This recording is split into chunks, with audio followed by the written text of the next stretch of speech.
Прямо сейчас где-то высоко над вами летит пассажирский самолет, и его баки залиты керосином. Тем же керосином целый век горели лампы в домах, на нем пахали тракторы, и на нем до сих пор ездят боевые танки.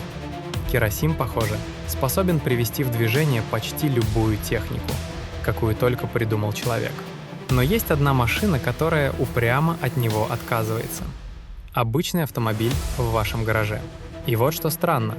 Тот самый бензин, который сегодня требует ваш мотор, когда-то считался бесполезным и опасным мусором.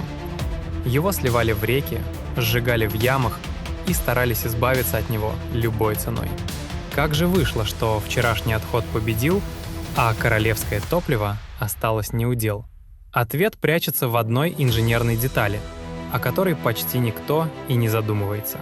И причина совсем не в том, что керосин якобы не хочет вспыхивать. На самом деле он загорается легко. Досмотрите до конца, и вы больше никогда не будете смотреть на заправку прежними глазами. Чтобы понять эту загадку, нужно сначала разобраться, откуда вообще берутся бензин и керосин. А берутся они из одного и того же места — из обычной сырой нефти, которую качают из-под земли. Сама по себе нефть почти бесполезна. Это густая темная смесь из тысяч разных веществ, перемешанных в одной бочке. В таком виде ее нельзя залить ни в машину, ни в лампу, ни в самолет. Она просто не будет нормально гореть. Чтобы вытащить из нее что-то полезное, нефть отправляют на завод, и там нагревают в огромной башне высотой с многоэтажный дом. Работает все это, на удивление, просто и красиво. Разные части нефти закипают при разной температуре, и именно этим их и разделяют. Легкие летучие вещества испаряются первыми и поднимаются к самому верху башни. Это и есть будущий бензин. Керосин чуть тяжелее. Он закипает позже и оседает ступенькой ниже. Еще глубже собирается то, из чего потом сделают дизель, мазут и смазочные масла. По сути, одна такая башня превращает бесполезную черную жижу в целую линейку разных топлив. И вот что важно. Бензин с керосином выходят из нее почти соседями, разделенными всего парой ступенек температуры. Они не чужие друг другу. Они, если угодно, родные братья из одной бочки. Но характер у этих братьев совершенно разный, и именно в этом вся соль. Бензин легкий, нетерпеливый и рвется испаряться при малейшем тепле. Оставьте его в открытой емкости, и он начнет улетучиваться прямо на глазах, наполняя воздух горючими парами. Керосин ведет себя иначе. Он плотнее, тяжелее и куда спокойнее относится к нагреву. Его не так-то просто заставить превратиться в пар. Ему нужно тепло посерьезнее. Со стороны это кажется мелочью, почти незаметной разницей в поведении двух похожих жидкостей. Но запомните ее покрепче.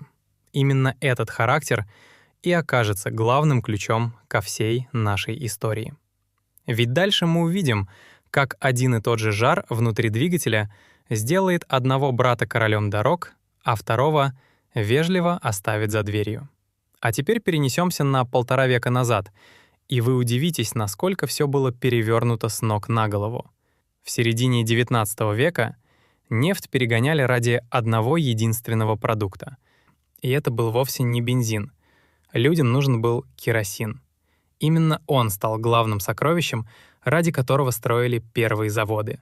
Дело в том, что по вечерам дома нужно было чем-то освещать, а хорошего топлива для ламп катастрофически не хватало.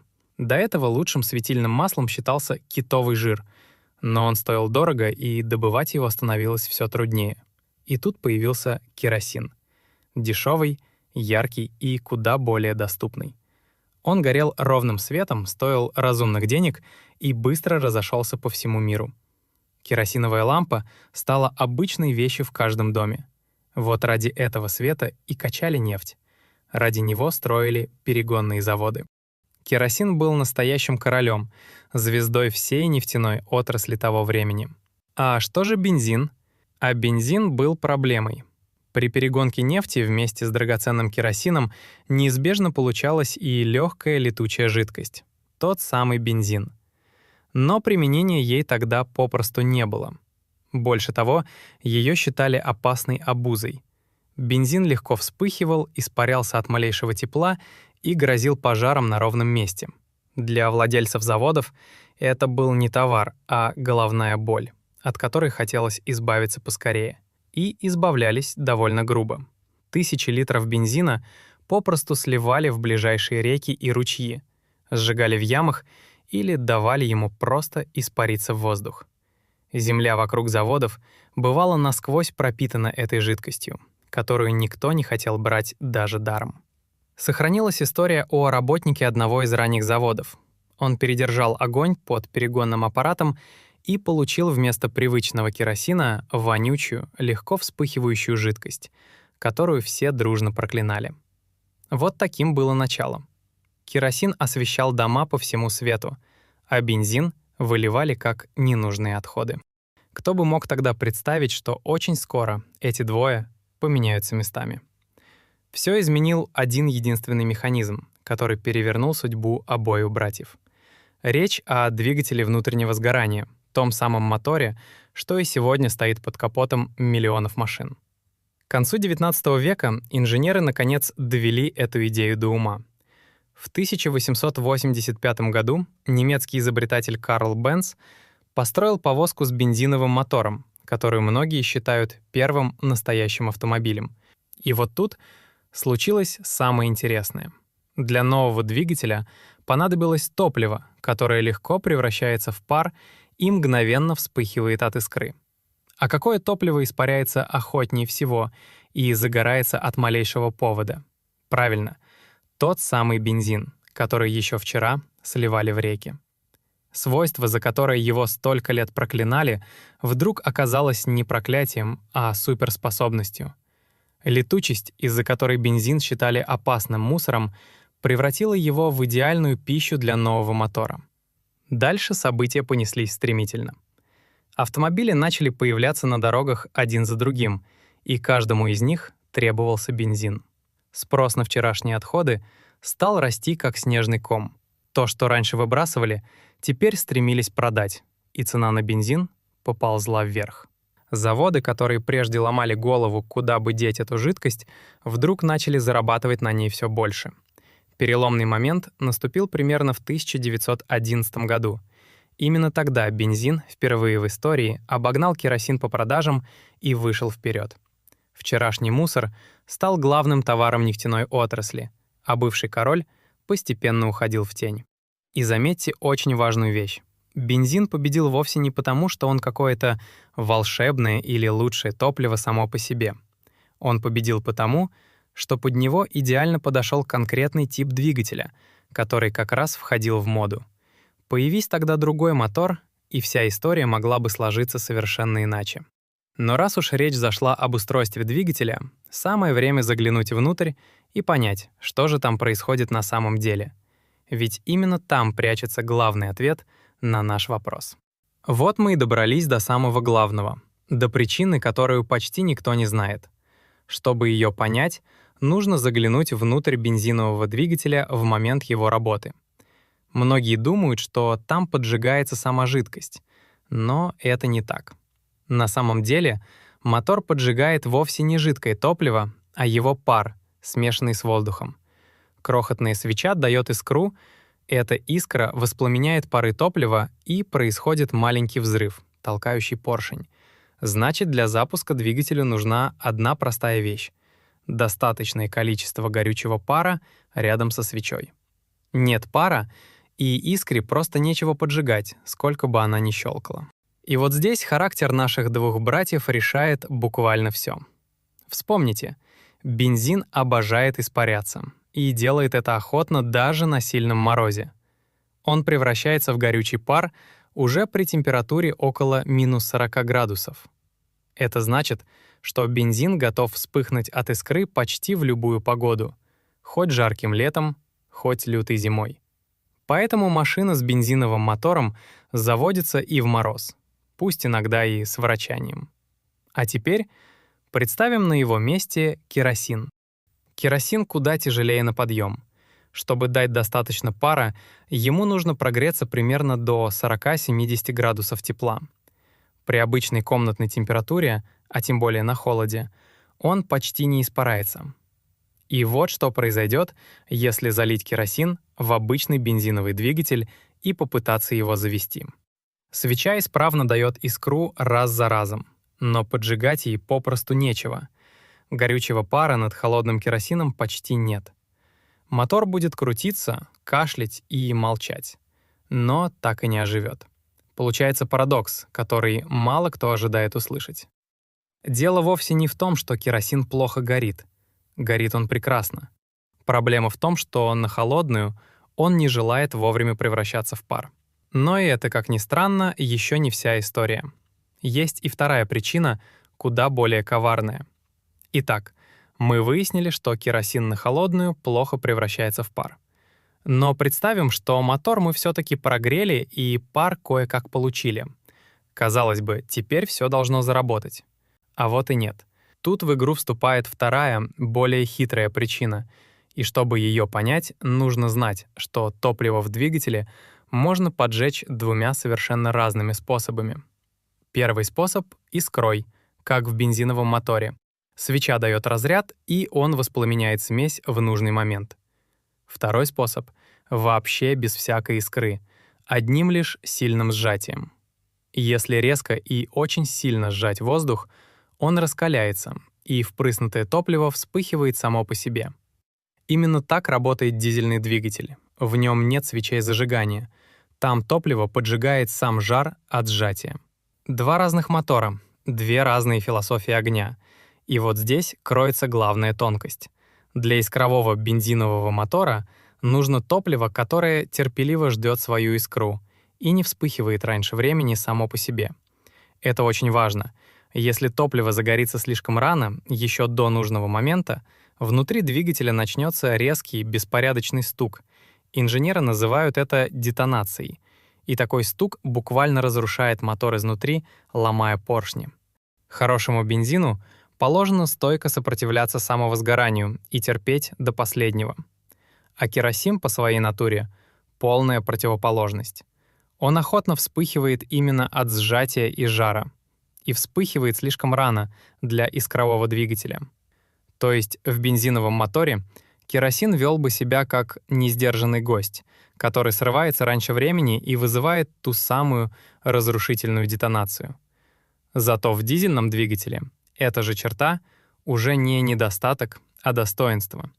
Там как раз и нужно топливо, готовое вспыхнуть от сжатия. Вот и получается красивый парадокс.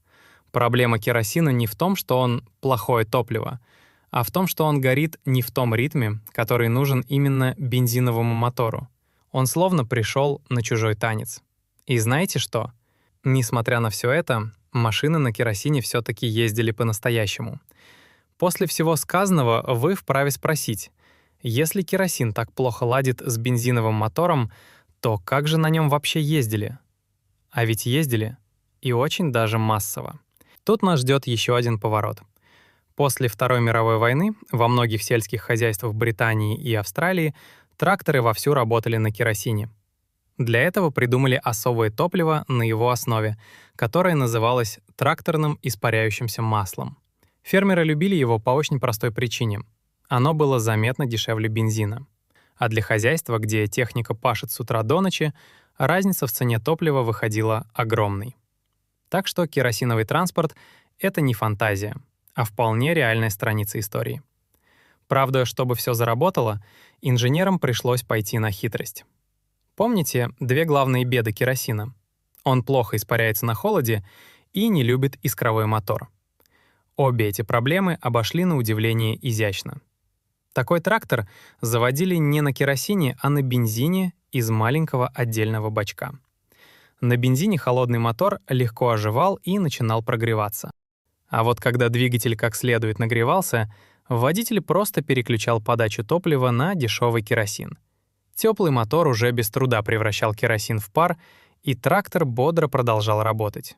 Чтобы помочь делу, инженеры направляли часть тепла от раскаленного выхлопа обратно к впуску, где топливо как раз готовилось к сгоранию.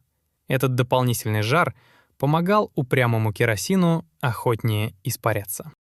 А чтобы побороть ту самую вредную детонацию, такие моторы делали с пониженным сжатием, специально под характер керосина.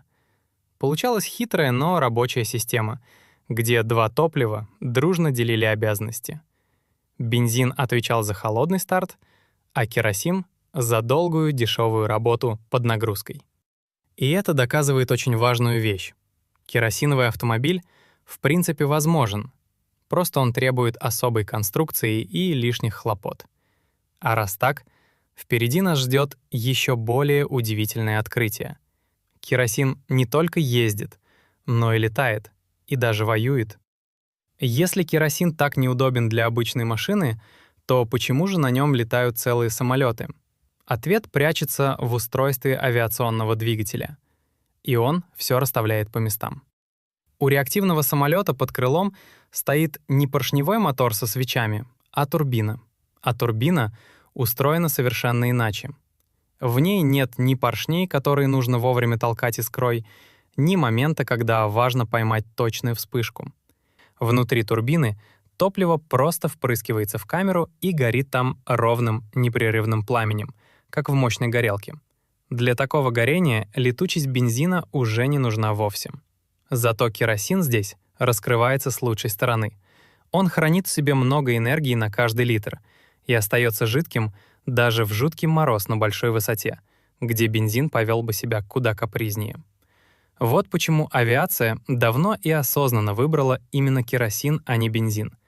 Но самое интересное — как керосин ведет себя на войне.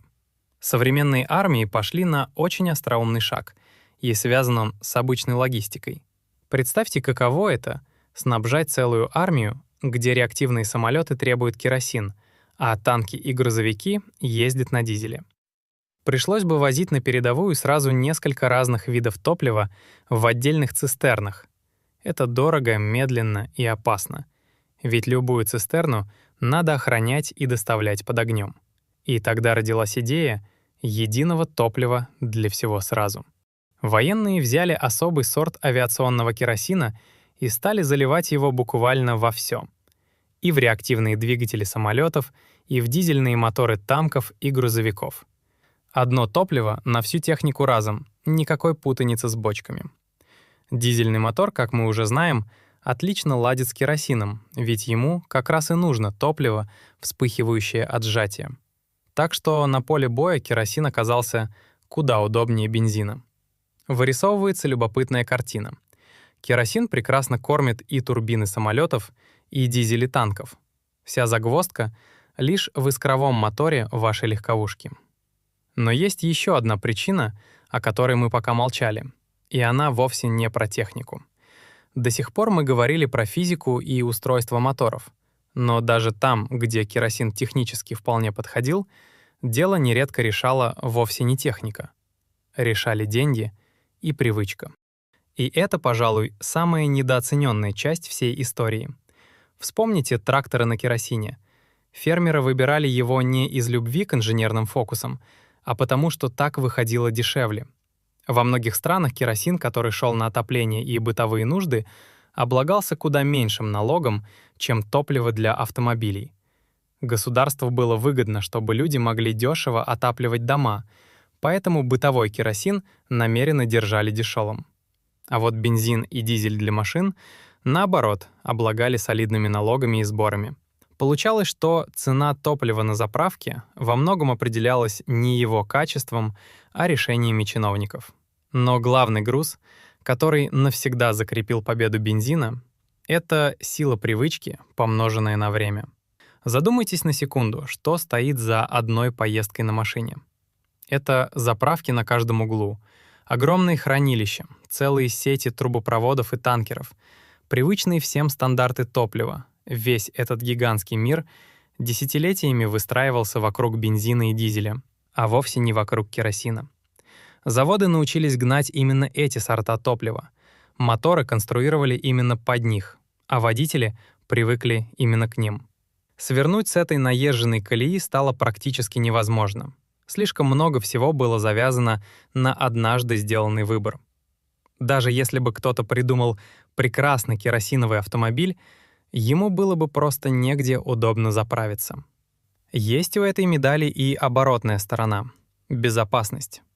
Керосин не любит испаряться, и потому его гораздо труднее случайно поджечь, что делает его безопаснее при хранении. Но то же самое свойство мешает быстро завести на нем холодный мотор. И выходит, что мы ездим на бензине во многом просто потому, что однажды свернули на эту дорогу и уже никогда с нее не сходили. А теперь давайте соберем все кусочки этой головоломки воедино. Вот мы и подошли к разгадке, собрав вместе все части этой головоломки. Так почему же автомобили не ездят на керосине? Как вы теперь видите, дело вовсе не в том, что керосин — плохое или слабое топливо. Причина оказалась куда интереснее и сложнее. Все сошлось разом в 3 точках, и вместе они решили исход этой истории.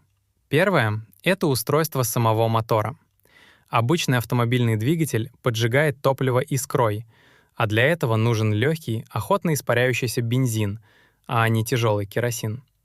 Второе — историческая случайность. Так уж вышло, что автомобиль родился в ту самую эпоху, когда бензин из ненужного мусора превращался в ходовой товар.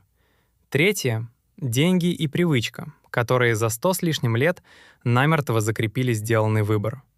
Убери хотя бы одну из этих причин, и мир вокруг нас мог бы выглядеть иначе. И в этом кроется по-настоящему удивительная мысль, ради которой стоило пройти весь путь.